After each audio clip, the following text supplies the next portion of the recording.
यदा यदा हि धर्मस्य ग्लानिर्भवति भारत अभ्युत्थानम् अधर्मस्य तदात्मानं सृजाम्यहम् परित्राणाय साधूनां विनाशाय च दुष्कृतां धर्म संस्थापनार्थाय संभवामि युगे युगे। सबसे पहले आप सभी लोगों को, आप सभी देशवासियों को तथा आप सभी श्रोताओं को भारतीय संस्कृति के अनुसार नमस्कार। संस्कृति बचाओ यूनियन की मन की बात में आप सभी लोगों को, आप सभी देशवासियों को, आप सभी देश के भविष्य, देश के विद्यार्थियों को, हमारे देश के अन्नदाता किसान बंधुओं को, राष्ट्र निर्माणकर्ता मजदूर व श्रमिक वर्गों को, देश के सभी नौजवान युवाओं को तथा संस्कृति बचाओ यूनियन के सभी कार्यकर्ताओं तथा सभी वरिष्ठ अधिकारियों और पदाधिकारियों को हार्दिक हार्दिक स्वागत व अभिनंदन है। साथ ही आप सभी लोगों को बहुत बहुत धन्यवाद कि आप सभी लोग अपनी अपनी बेहद कीमती, मूल्यवान और अनमोल समय देकर संस्कृति बचाओ यूनियन की मन की बात को सुन रहे हैं, लाइव श्रवण पान कर रहे हैं। और ये हमारे लिए जरूरी भी है क्योंकि हम सभी लोग इस पावन पवित्र भारतवर्ष के नागरिक हैं और लोकतंत्र के अनुसार देश का हर एक नागरिक देश का राजा होता है। इस दृष्टिकोण से, इस नजरिए से देश के नागरिक होने के नाते हम सभी लोगों का यह कर्तव्य बनता है कि हम सभी लोग अपने देश के बारे में, अपने देश के नागरिकों के बारे में तथा अपने देश की समस्याओं के बारे में जाने और मिलजुल कर इन समस्याओं का समाधान निकालें, मिलजुल कर इन समस्याओं के प्रति निवारण करें और विचार विमर्श करें। हम सभी लोग संस्कृति बचाओ यूनियन का साथ मिलकर भारत को सर्व संपन्न, स्वाभिमान तथा आत्मनिर्भर बनाने के लिए अपना अपना योगदान दें। आज संस्कृति बचाओ यूनियन की मन की बात भाग 2 में हम सभी लोग देश की अर्थव्यवस्था और देश की आर्थिक समस्याओं के बारे में बात करेंगे और इनके बारे में विस्तार से जानेंगे। साथ ही मैं एक और बात आप सभी लोगों को बता दूं कि हमारी ये मन की बात पार्ट 2 सेशन अगले 1 घंटे तक चलेगी लगभग।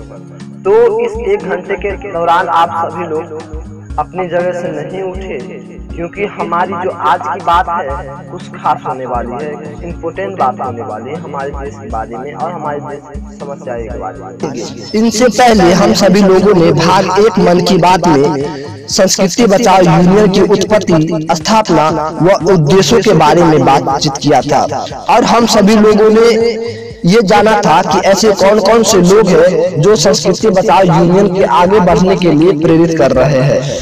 आज भारतीय अर्थव्यवस्था तथा देश की आर्थिक समस्याओं के बारे में संस्कृति बचाओ यूनियन की मन की बात को शुरू करने से पहले आप सभी लोगों से आवेदन है, आप सभी लोगों से निवेदन और आग्रह है कि आप सभी लोग अपना अपना मोबाइल फोन या फिर हमारी बातों को आप तक पहुंचने में डिस्टर्बेंस करने वाली डिवाइस को स्विच ऑफ कर देंगे ताकि हमारी बातों को आप तक पहुंचने में किसी भी प्रकार की दिक्कत न हो, किसी भी प्रकार की प्रॉब्लम हो, ताकि आप सभी लोग हमारी बातों को ध्यानपूर्वक सुन सके।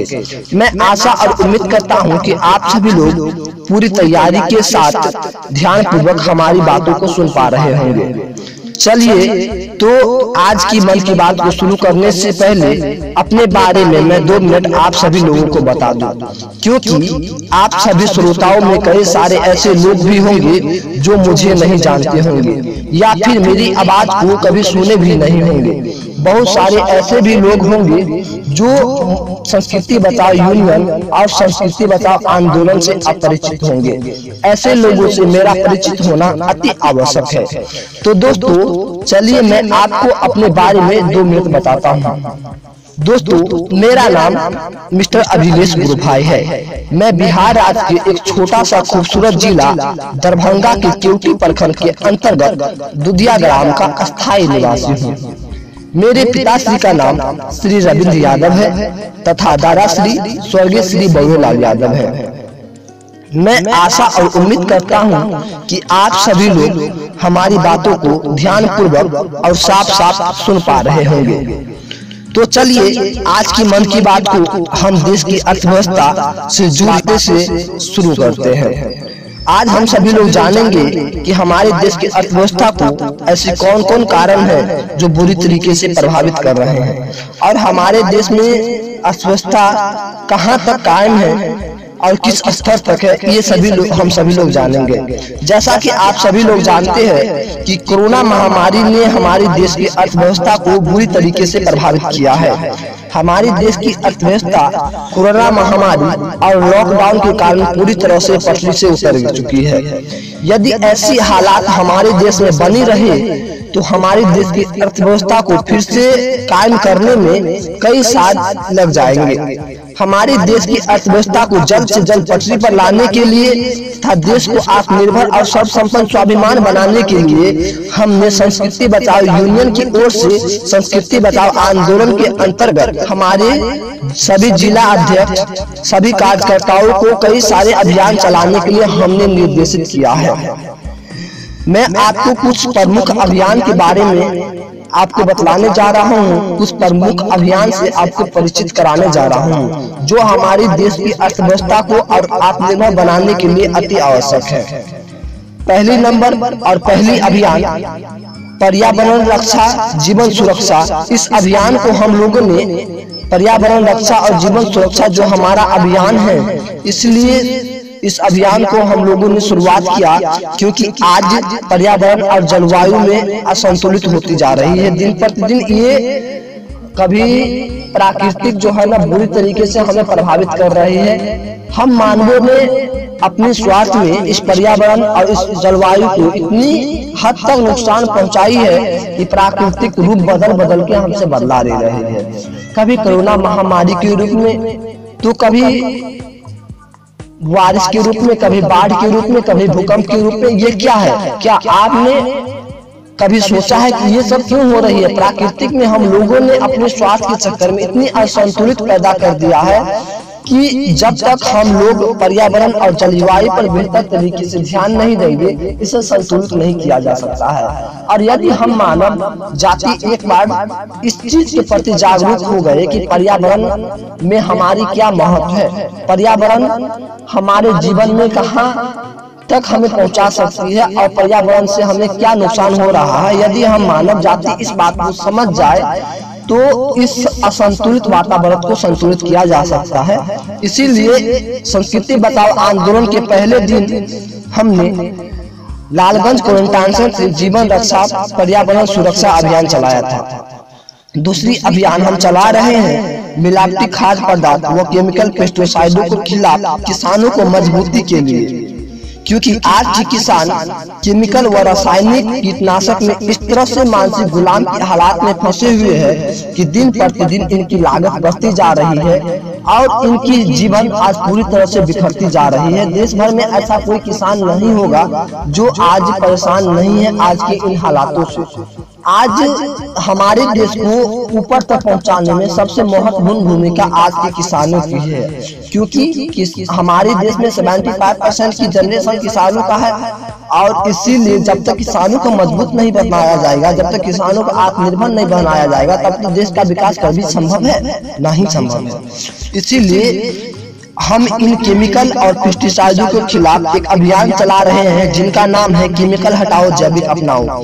क्योंकि यदि किसान जैविक पे उतर गए और जैविक, क्योंकि किसानों को जो आज सबसे ज्यादा प्रभावित कर रही है किसानों के स्वास्थ्य को, तो वो केमिकल प्रभावित कर रहे हैं। और जब तक किसानों को अपने स्वास्थ्य, अपने मानसिक और अपने मानसिक स्वास्थ्य में नहीं आएंगे, उनका मानसिक स्वास्थ्य नहीं ठीक होगा, तब तक किसान कभी मजबूत नहीं हो पाएगा। और इसीलिए हम इन जैविक खाद्य पदार्थों पर जोर दे रहे हैं, जैविक खेती पर जोर दे रहे हैं इस अभियान के माध्यम से। हमारी तीसरी अभियान है स्त्री और नारी को मजबूत बनाने के लिए महिला कल्याण और नारी सशक्तिकरण अभियान। इस अभियान के जरिए हम नारी में एक आत्मनिर्भरता को पैदा करने के लिए इस अभियान को चला रहे हैं, क्योंकि आज की जो महिला सशक्तिकरण है और आज की जो महिला कल्याण का मंत्रालय है, इस ओर से भी काफी ज्यादा कदम नारी को आगे बढ़ाने के लिए उठाया जा रहा है। लेकिन इस अभियान के जरिए हम महिलाओं को रोजगार के प्रति लोगों में ये जागरूकता पैदा कर रहे हैं कि आज बहुत सारे ऐसे महिलाएं हैं जिनके अंदर काफी कलाएं हैं। रोजगार की लेकर के हमारे गांव समाज में ऐसी काफी महिलाएं हैं जिनको अच्छे अच्छे आर्ट आते हैं, अच्छी अच्छी चीजें बनाने की कला आती है, लेकिन वो कला आज किसी भी काम की नहीं है, क्योंकि उन कलाओं का जो है ना आज वर्चस्व समाप्त हो गया, उन कलाओं का वैल्यू खत्म हो गई और महिलाओं को इन कलाओं के प्रति हम जागरूक कर इन कलाओं को एक बेहतर ढंग से स्थापित करना चाहते हैं। इसलिए हम महिला कल्याण और नारी सशक्तिकरण अभियान चला रहे हैं। हमारी चौथी अभियान है विदेशी मिलावटी खाद्य पदार्थों के खिलाफ शुद्ध अपनाओ स्वदेशी आजमाओ अभियान। इस अभियान के जरिए हम ये लोगों में संदेश दे रहे हैं कि आज विदेशी से काफी ज्यादा खाद्य पदार्थ एक्सपोर्ट हो रहे हैं हमारे देश में। इन मिलावटी खाद्य पदार्थों से हमारे स्वास्थ्य पर बहुत बुरी तरीके से असर होता है और हम स्वास्थ्य रूप से कमजोर होते जा रहे हैं। यहाँ की हम दवा तक भी खाते हैं, वो भी एक केमिकल ही है और इस प्रकार से हमारे शरीर में नई नई बीमारियां पैदा हो रही हैं। तो इसे शुद्ध अपनाओ स्वदेशी आजमाओ अभियान के अंतर्गत मैं लोगों से ये आग्रह करता हूँ, लोगों में ये जागरूकता पैदा करता हूँ कि आप स्वदेशी अपनाओ, आप शुद्ध चीज खाओ, आप अपने देश के बने चीजों पर जोर दो। तो इस प्रकार से हम इस चौथी अभियान को चला रहे हैं। हमारा जो 5वां अभियान है वो एक स्पेशल देश जो हमारी देश की बाजारों पर काफी हद तक कब्जा बनाए हुए है उसके खिलाफ है। ये अभियान है नकली चाइनीज उत्पादों के खिलाफ। हाँ, सही सुना आपने, नकली चाइनीज उत्पाद। हमारे देश में चाइना के काफी हद तक जो प्रोजेक्ट से लेकर के हर एक चीज पर चाइना हमारे देश में अधिकार जमाए हुए है और नकली चाइनीज उत्पाद को कम रेट पे हमारे देश में बिक्री किया जाता है। इससे हमारे देश की अर्थव्यवस्था तो प्रभावित होती ही है और इसीलिए चाइना के इसी कूटनीति के कारण हम इस अभियान को चला रहे हैं, चाइना बहिष्कार अभियान। चाइना बहिष्कार अभियान का मतलब ये नहीं कि आप चाइनीज उत्पादों को तोड़ दो, फोड़ दो और अपने घर से बाहर फेंक दो। नहीं, हमारा मानना ऐसा नहीं है कि यदि आप चाइनीज उत्पादों को खरीद चुके हो और उसे तोड़ फोड़ कर घर से बाहर फेंक रहे हो तो इससे आपका ही नुकसान होगा, क्योंकि आप जिन सामानों को खरीदे हैं उसमें आपका पैसा लगा है और आप उस चीज को तोड़ फोड़ कर बाहर फेंकते हो तो इससे आपको ही नुकसान होगा, चाइनीज को कुछ नुकसान होने वाला नहीं है। लेकिन इस अभियान से मेरा पूर्ण स्पष्टता ये है कि आप अब तक जो किए वो ठीक है, लेकिन अगली बार से जो आपको खरीद करेंगे, जो करेंगे तो इन चीजों पर आप ध्यान रखेंगे कि कौन सी चीज और कौन सी ऐसी चीज है जिसे हम अपनी घर, आज चाइना जो है ना हमारे मोबाइल फोन हमारे घर तक घुस चुकी है और इसे किस प्रकार से हम अपने घर से बाहर निकाल सकते हैं। इस अभियान की ये उद्देश्य है कि हम अधिक से अधिक अपने देशों के और केवल अपने ही देश के सामानों का अधिक से अधिक यूज करें जहां तक संभव हो सके, क्योंकि चाइना हमारे देश में लगातार नकली उत्पादों को एक्सपोर्ट कर रहे हैं और हम लोग क्या कर रहे हैं, उन नकली उत्पादों को कम लागत में खरीद रहे हैं और वो बहुत जल्दी खराब हो जाती है। फिर से हम लोग वही करते हैं, फिर से कम कीमत में नकली चाइनीज उत्पाद को अपने घर ले आते हैं और वो उत्पाद फिर से खराब हो जाते हैं। इस प्रकार से चाइना जो है ना लगातार हमारे शोषण कर रहा है। इसी नकली चाइनीज उत्पादों के खिलाफ हमने चाइना बहिष्कार अभियान चलाने का संकल्प लिया है और इस अभियान को जिला अध्यक्षों के माध्यम से हर एक जिला में चलाया जा रहा है। इस अभियान को चलाने का एक और उद्देश्य ये था कि लगातार हम चाइना से अपने मित्र की तरफ पेश आ रहे हैं, लेकिन चाइना हमेशा से हमें अपने दुश्मन होने का ही परिचय दिया है और इस प्रकार से हम देश के प्रधानमंत्री को सैल्यूट करना चाहेंगे कि उन्होंने चाइना के 59 ऐप को बैन कर दिया है। इसकी अगली जो सेशन हम हमारी संस्कृति बचाओ यूनियन की मन की बात पार्ट 3 में इस चाइना के विषय पे हम विस्तार से वर्णन करेंगे और इस विषय पर विस्तार से जानेंगे कि चाइना किस किस तरह से हमारे देश की अर्थव्यवस्था को प्रभावित कर रहा है। ये हम अगली सेशन में बताएंगे। अगली मन की बात पार्ट 3 सेशन में हम आप लोगों को बताएंगे।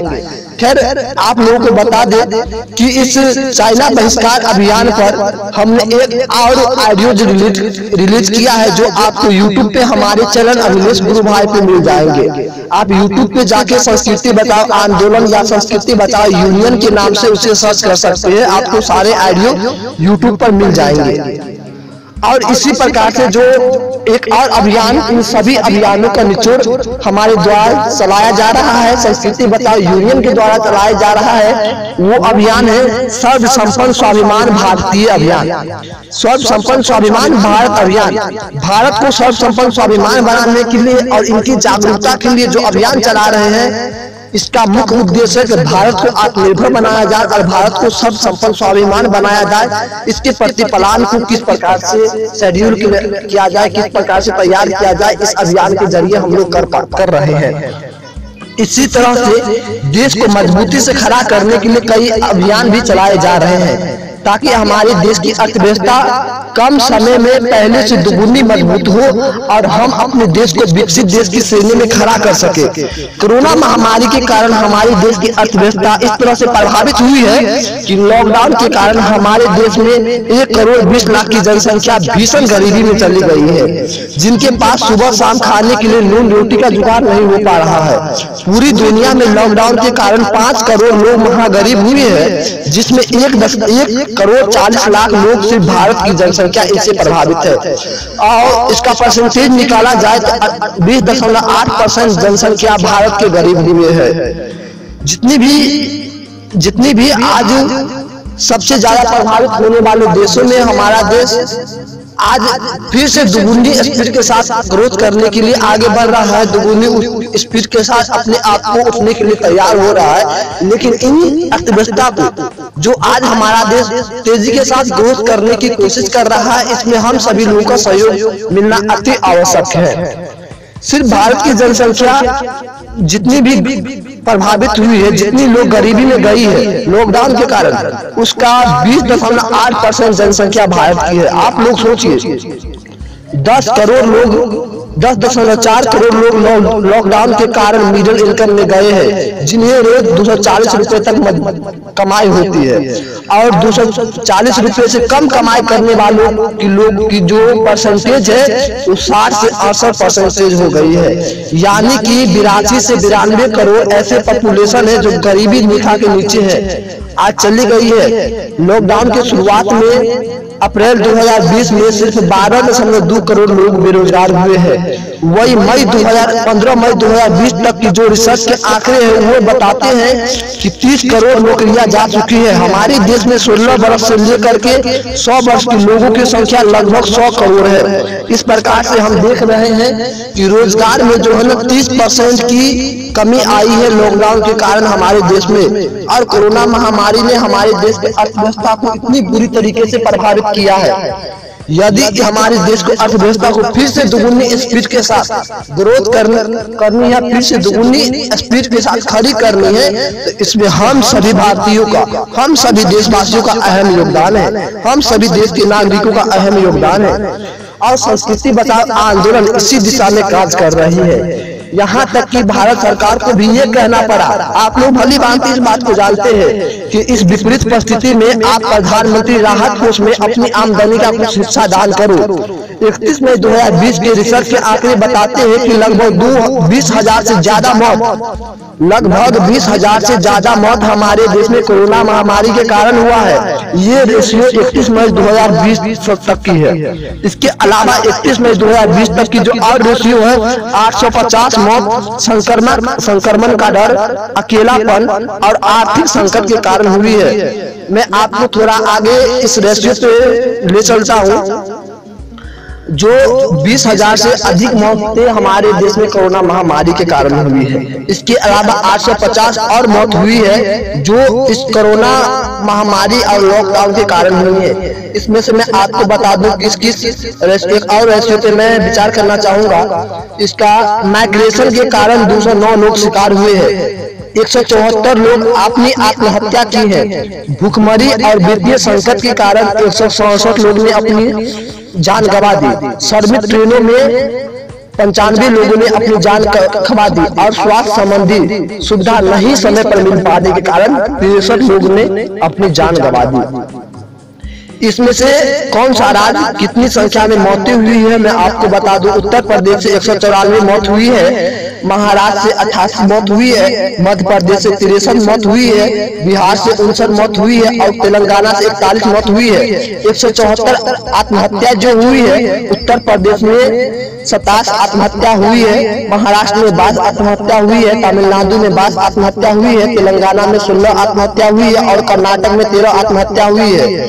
संक्रमण के डर से 50 लोगों ने आत्महत्या की। घूमने फिरने के रोग की वजह से 29 लोगों ने आत्महत्या की। वित्तीय संकट और गरीबी के कारण 32 लोगों ने आत्महत्या की। अकेलापन के कारण 6 लोगों ने आत्महत्या की और 7 महिलाओं ने अपने पति के संक्रमण और लॉकडाउन में पति के फंस जाने के कारण आत्महत्या की। ये इस तरह से आप देख रहे हैं कितने लोग हमारे देश में शिकार हुए हैं लॉकडाउन के कारण। दूसरी तरफ कोरोना महामारी के बाद चीन दुनिया का सबसे तेजी से उभर रहा देश है। चीन की अर्थव्यवस्था दुनिया की सबसे तेजी से आज गतिशील हो रही है। आज चाइना, अमेरिका और जापान जैसे विकसित देशों को पीछे छोड़ते हुए बहुत तेजी के साथ ग्रोथ कर रहा है। चीन ने विश्व को कोरोना महामारी जैसी आपदा में उलझा और फंसाकर आज अमेरिका से भी आगे निकल चुका है। आइए कोरोना संकट के बीच विश्व की शेयर मार्केट के आंकड़े से मैं आपको अवगत कराता हूँ। कोरोना महामारी के बाद जो चीन की ग्रोथ स्पीड रही है शेयर बाजार की 17.30% की दर से चीन आज आगे बढ़ रहा है। दूसरी नंबर पर तुर्की कोरोना महामारी के बाद 8% की दर से आगे बढ़ रहा है और तीसरी नंबर पर हमारा देश भारत 5.8% की दर से ग्रोथ कर रही है। चौथी नंबर पर रूस 1.4% की दर से ग्रोथ कर रही है और 5वां नंबर पर ब्राजील है जो 1.4 की ग्रोथ स्पीड के साथ आगे बढ़ रही है। इसके अलावा कई सारे ऐसे देश भी है जो जिसकी ग्रोथ स्पीड बहुत कम धीमे स्तर पर जा रही है। फ्रांस 1.8 की स्पीड से नीचे गिर रहा है। वही जापान का जो बाजार शेयर मार्केट का ग्रोथ स्पीड है -2.6 की स्पीड से नीचे गिरी है। ब्रिटेन का ग्रोथ स्पीड 2.8% की नीचे गिरी है और स्पेन का जो ग्रोथ स्पीड है -4.5 की दर से नीचे गिरी है। और सबसे ज्यादा इन सारे देशों में प्रभावित होने वाले जो देश है वो अमेरिका है जिनकी ग्रोथ स्पीड सबसे ज्यादा गिरी है। ये -5.2% की दर से नीचे गिरी है। भारत की अर्थव्यवस्था दुनिया की तीसरी सबसे बड़ी अर्थव्यवस्था है। क्षेत्रफल की दृष्टि से हमारा भारत 7वें स्थान पर है और जनसंख्या की दृष्टि से हमारा भारत दूसरे स्थान पर है। आप सभी लोग भली भांति इस बात को जानते हैं और भली भांति इस बात से आप सभी लोग परिचित हैं। हमारा देश भारत केवल 2.4% क्षेत्रफल के साथ विश्व की जनसंख्या का 17% से 20% भाग को शरण प्रदान करता है। यही तक नहीं तो आइए भारतीय अर्थव्यवस्था की एक छोटी सी झलक से मैं आपको परिचित कराता हूं और रिसर्च के आंकड़े से मैं आपको परिचित कराता हूं।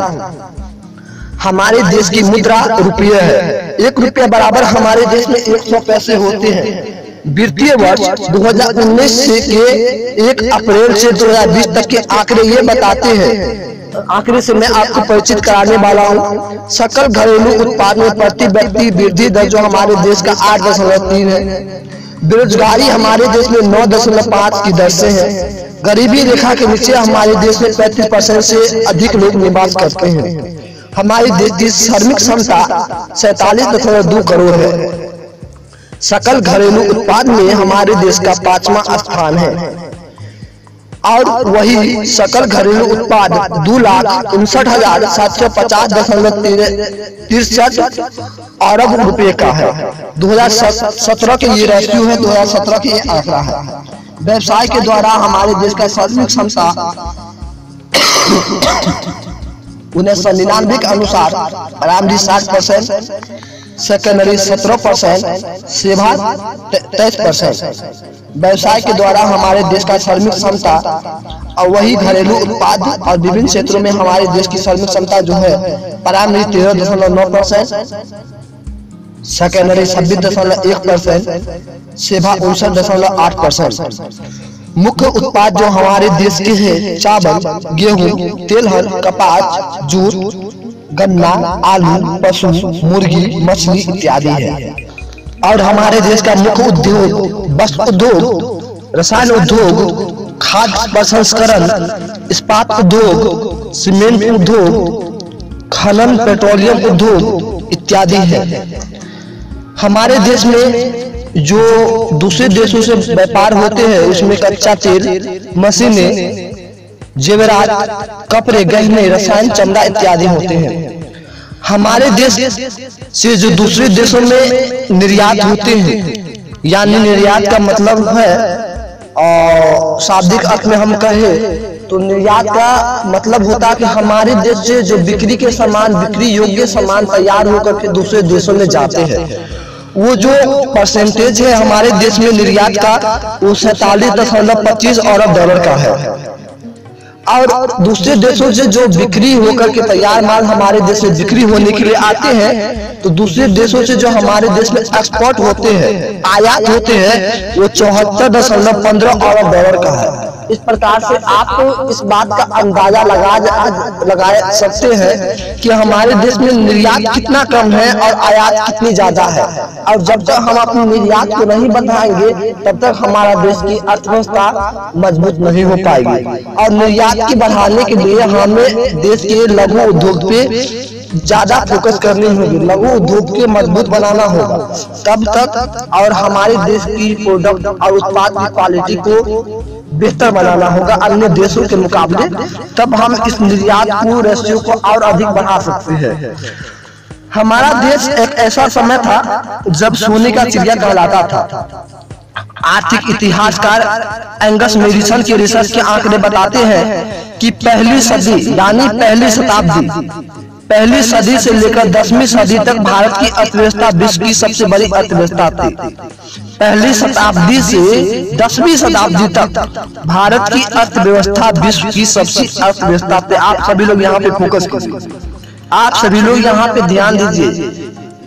इतिहासकार एंगस मेडिसन क्या कह रहे हैं कि पहली शताब्दी से लेकर 10वीं शताब्दी तक भारत की अर्थव्यवस्था सबसे बड़ी अर्थव्यवस्था थी विश्व की।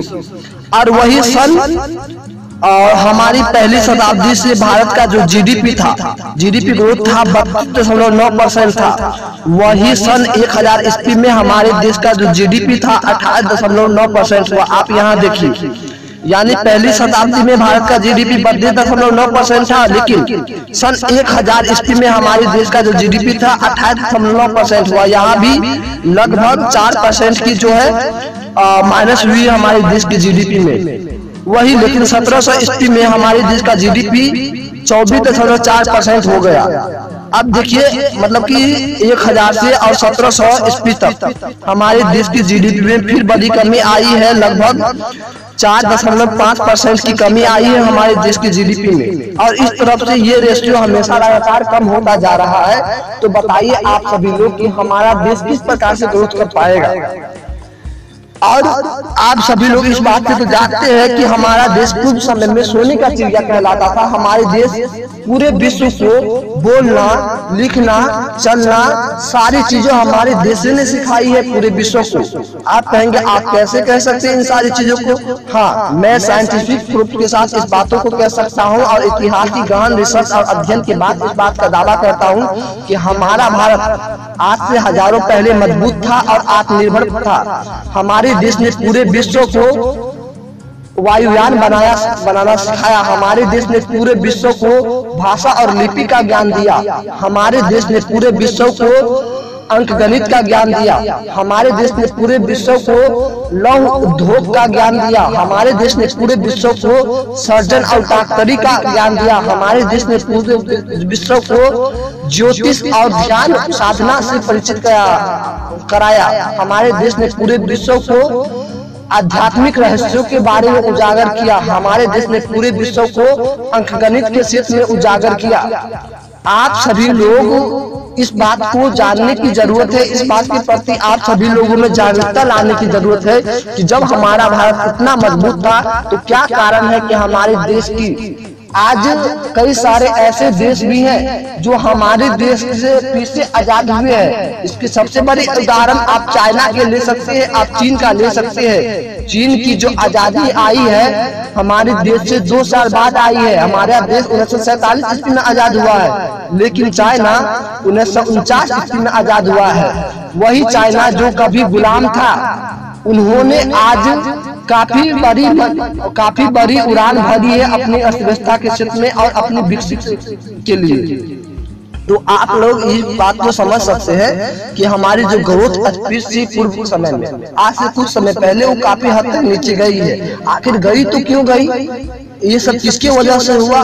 क्योंकि हम मनुष्य ने अपने स्वार्थ में, हम देशवासियों ने अपने स्वार्थ में ही डूबे रहे और हमारा देश एक मानसिकता के कारण, एक मानसिकता हमारे देश को काफी हद तक नीचे गिरा रहा है। वो मानसिकता ये है कि नौकरी के मानसिकता, गुलामी के मानसिकता ने, अंग्रेजों ने हमारे देश को काफी हद तक शोषण किया। ये शोषण तो किया ही, साथ साथ हमारे अवचेतन मन में, हमारे सबकॉन्शियस मन में इस बात को बैठा दिया कि आप हमेशा गुलाम रहोगे। और गुलामी की मानसिकता को जो बैठा दिया तो हम लोग आगे बढ़ने की कोशिश नहीं कर पा रहे हैं। हम लोग सिर्फ एक छोटी सी इनकम पर टिक जा रहे हैं कि ये 10 से 12-15 हजार की जो हमारी इनकम है ये हमारे लिए काफी बड़े हैं। और इस प्रकार से हम नौकरी और गुलामी की मानसिकता में बंध के रह जाते हैं और उनसे इस पैरामीटर को तोड़ नहीं पा रहे हैं। ये गुलामी की मानसिकता हमारे देश की अर्थव्यवस्था को काफी हद तक नीचे गिरा रही है। इन सभी में हम सभी लोगों को एक बार बदलाव लाने की जरूरत है। हम सभी लोगों के प्रति एक बार अब सोचने की जरूरत है, क्योंकि ये 2020 का जो हम प्राकृतिक आपदाओं युग जो देख रहे हैं, परिवर्तन का युग जो देख रहे हैं, प्राकृतिक ने इतनी विनाशकारी लीला से लोगों को परिचित करा रहा है, तो आखिर ये क्यों हो रहा है? आखिर कभी वर्षा, जब वर्षा होनी चाहिए तब वर्षा नहीं हो पा रही है। जिस समय पे जरूरत है वो चीज की जरूरत पूरी नहीं हो पा रही है, यानी प्राकृतिक ऐसा क्यों कर रही है? तो ये सारी चीजें ना, ये 2020 का युग एक परिवर्तन का युग है और हम सभी लोगों को इस 2020 में युग में एक परिवर्तन लाना होगा, एक बदलाव लाना होगा हमारे खान पान से लेकर हर एक चीजों में। तब जाकर के आगे के युग में हम टिक पाएंगे और इस प्राकृतिक से संघर्ष कर पाएंगे। समझ पा रहे हैं ना आप सभी लोग? तो ये युग जो 2020 का युग है ना, भारतीय इतिहास में एक ऐसा युग रहेगा, एक ऐसे युग के नाम से जाना जाएगा जिसका नाम होगा परिवर्तन का युग। हाँ, पूरे विश्व के लिए परिवर्तन का युग है, क्योंकि कोरोना महामारी ने पूरे विश्व को प्रभावित किया है और पूरे विश्व को इस हालातों और कंडीशन, कुदरत की इस करिश्मा को देखकर परिवर्तन लाना होगा। तब कोई भी देश अपने आप को खड़ा कर पाएगा। उस स्थिति में आप जरा सोचिए कि कोरोना महामारी के 2 वर्ष 2 ग्राम वायरस से पूरे विश्व को इतनी बड़ी हालात का, इतनी बड़ी मुसीबतों को, इतनी बड़ी परेशानियों का सामना करना पड़ रहा है। वही 100 ग्राम वायरस आ जाए तो क्या होगा? 2 ग्राम वायरस से लगभग 84 लाख लोग प्रभावित है। 2 ग्राम वायरस से, एक बार आप फिर सभी लोग सुनिए कि 2 ग्राम वायरस से 84 लाख लोग प्रभावित है। तो 100 ग्राम वायरस से क्या हो सकता है? 1 किलो वायरस किस तरीके से पूरे विश्व को नष्ट कर सकता है? आप सभी लोग इस बात पर गौर थोड़ा कीजिए कि आज प्रकृति किस किस रूप में हमसे बदला ले रहे हैं। और वही मैं आपको बताऊं कि हमारा देश जब इतना मजबूत था तो इस तरीके से हमारे देशों का शोषण हुआ और किस तरीके से हमारा देश आज पीछे हो गया।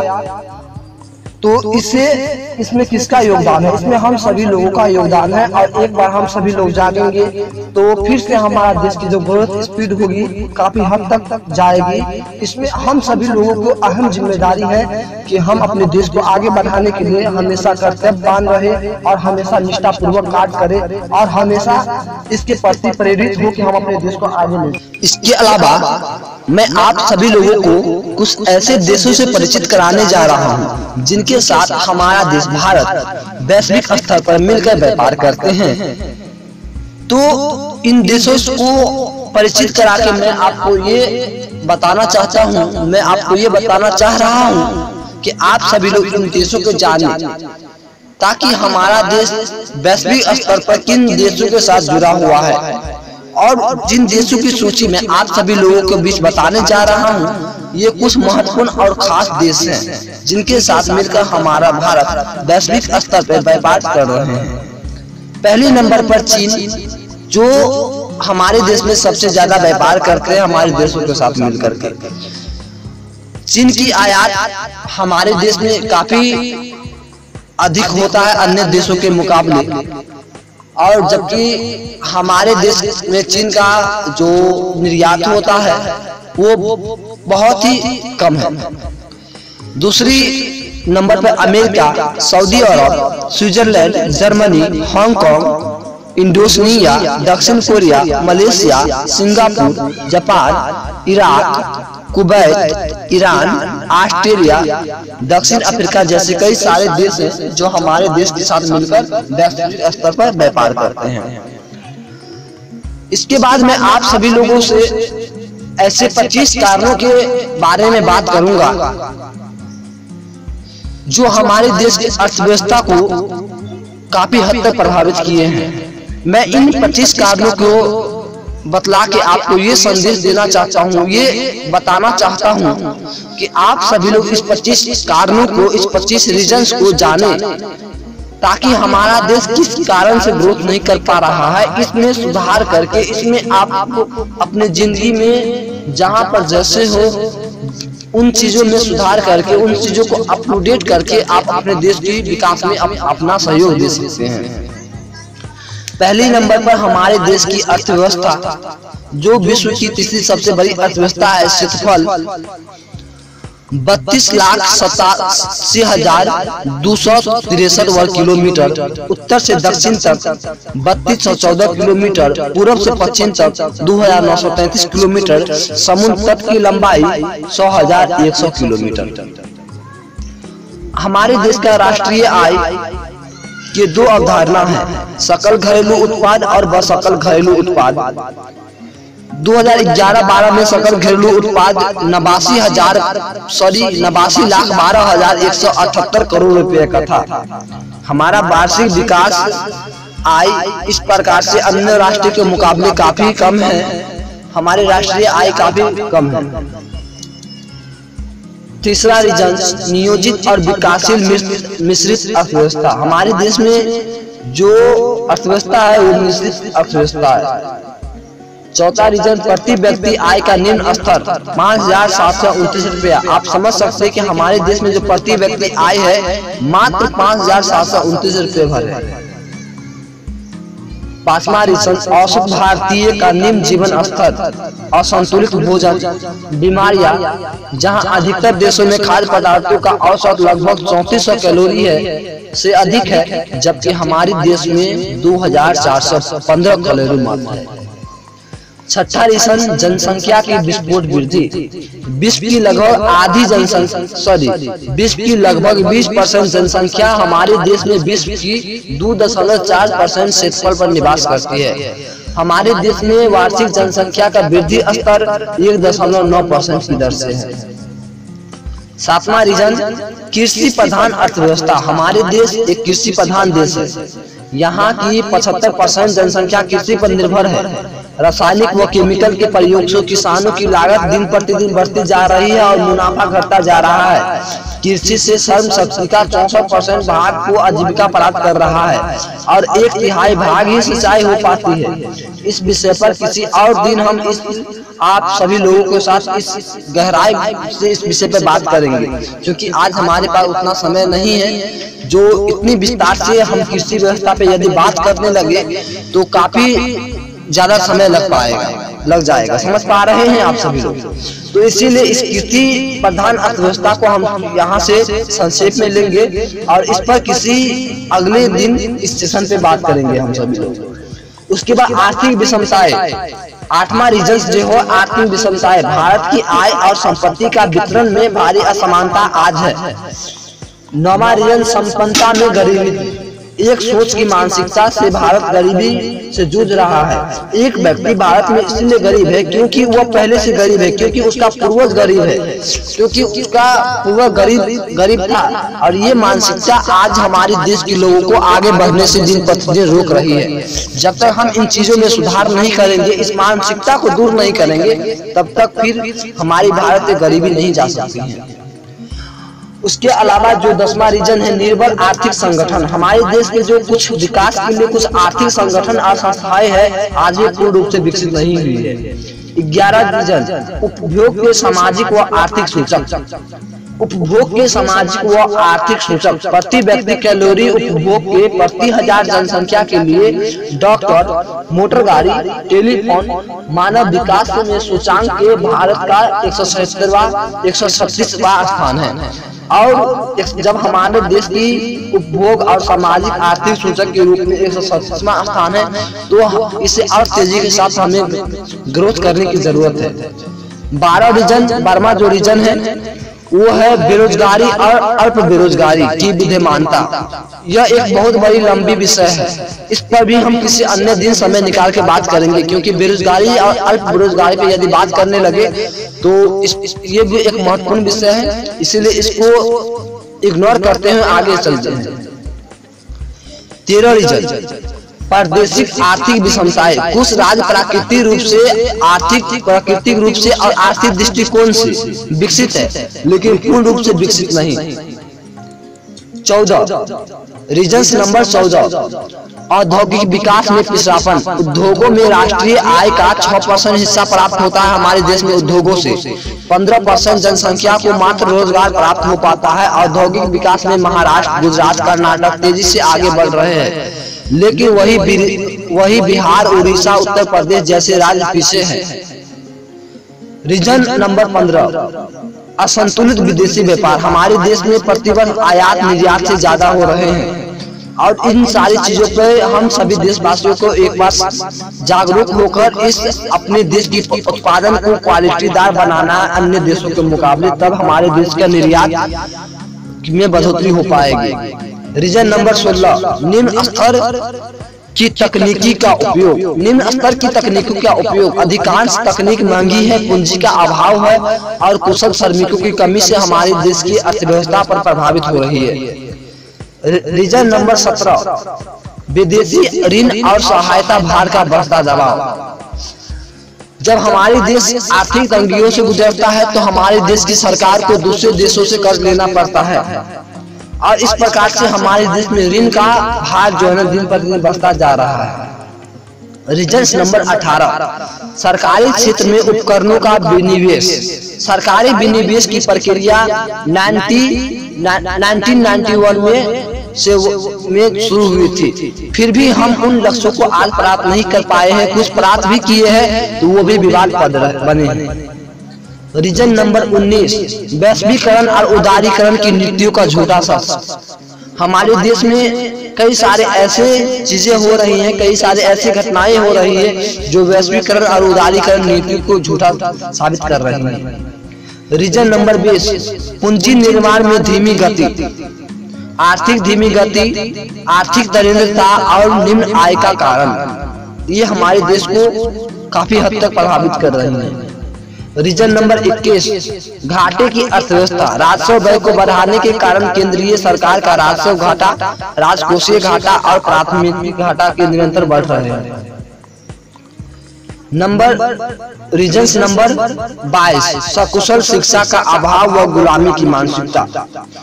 अभी जिन मानसिकता के बारे में मैंने आपसे पिछले वाक्यों में बात किया था, उसी की बात मैं अभी कर रहा हूँ। सकुशल शिक्षा का अभाव व गुलामी की मानसिकता। रीजन नंबर 14 मानवीय एवं प्राकृतिक आपदाओं की बढ़ती विनाश लीला।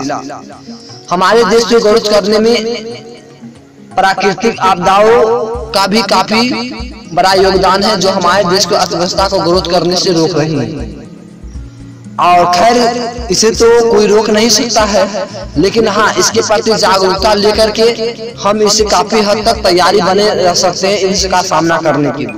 रीजन नंबर 24 हमारे देश के पर्यावरण एवं जलवायु को हो रहा नुकसान, पानी की कमी, मिट्टी प्रदूषण की वजह से जमीन में बंजरापन, जमीन की पथरीली होना, ध्वनि प्रदूषण की वजह से पर्यावरण में प्रदूषण फैलना, उसके अलावा जल प्रदूषण जैसे कई अन्य प्रदूषण हमारे देश में को जलवायु को, हमारे देश के पर्यावरण को काफी हद तक नुकसान पहुंचा रहा है।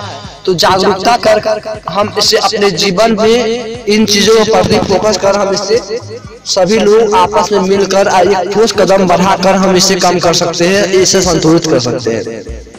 रिजल्ट नंबर 25, दिन प्रतिदिन बढ़ रही बीमारियों का प्रकोप।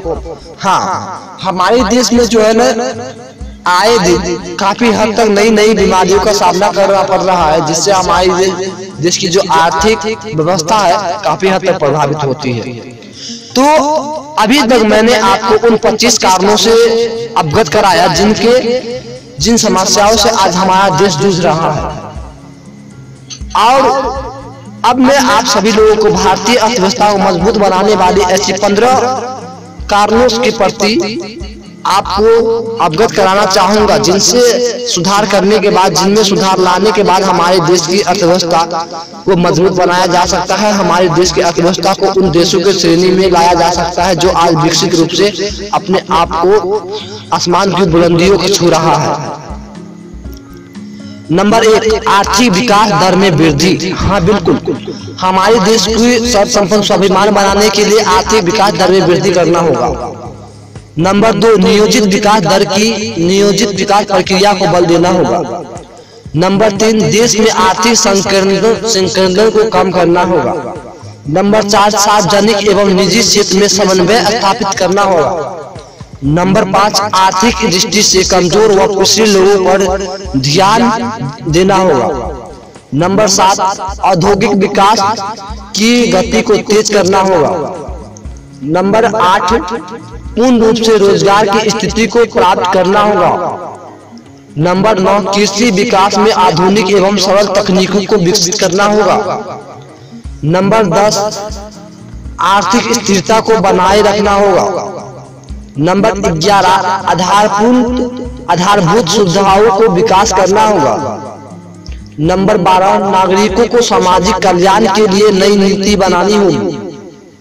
नंबर 13, प्राकृतिक आपदाओं से निपटने के लिए हमेशा तैयार रहना सीखना होगा और इसकी ट्रेनिंग उपलब्ध करानी होगी।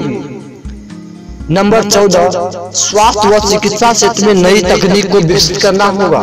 नंबर 15 और अंतिम, स्वदेशी उत्पादन व उपयोग पर बल देना होगा। हाँ बिल्कुल, हमारे देश की अर्थव्यवस्था को यदि कायम करना है तो सबसे ज्यादा और सबसे ध्यान देने वाली जो चीजें हैं वो है स्वदेशी, और हमारे देश की उत्पादन क्षमता को काफी हद तक बढ़ाना होगा। इनके गुणवत्ता में काफी हद तक बढ़ोतरी करनी पड़ेगी, ताकि हमारे देश का जो उत्पादन है, हमारे देश के जो उत्पाद है दूसरे देश को के रूप में कंपटीशन कर रहे, दूसरे देश को उत्पाद से कंपटीशन कर सके, और इस प्रकार से हमारे देश की अर्थव्यवस्था को ग्रोथ किया जा सकता है।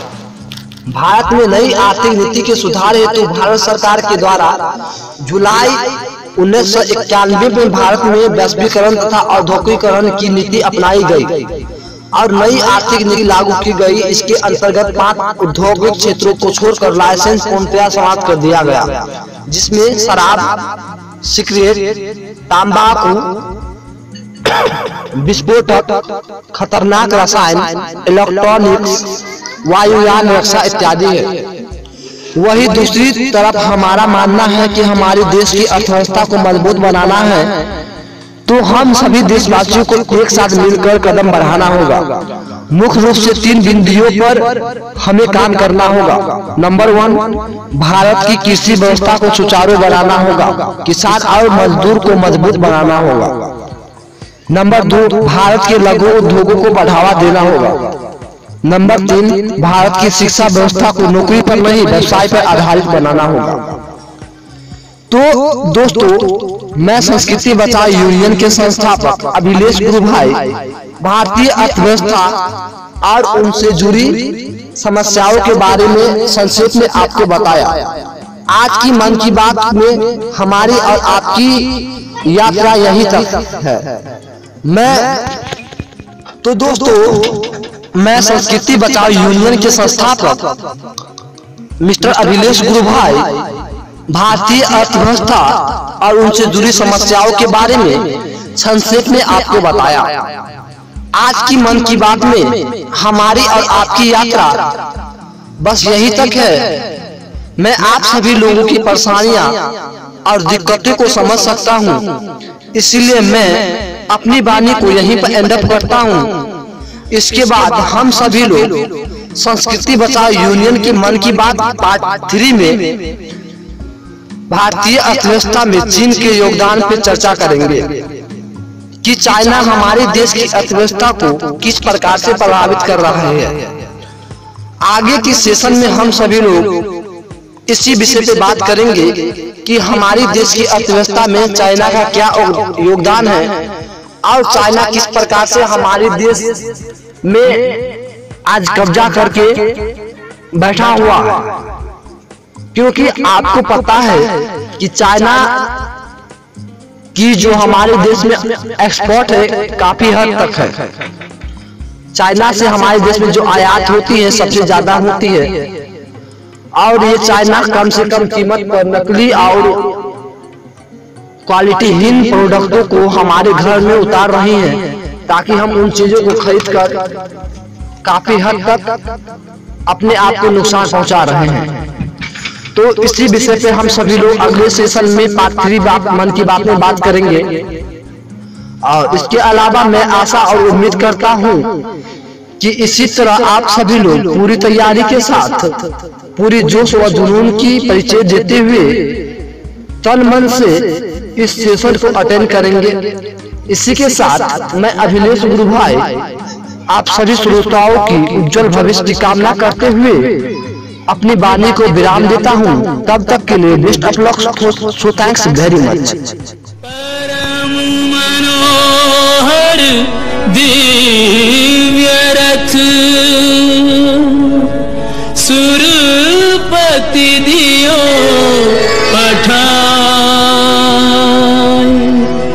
रथ को लेकर मातली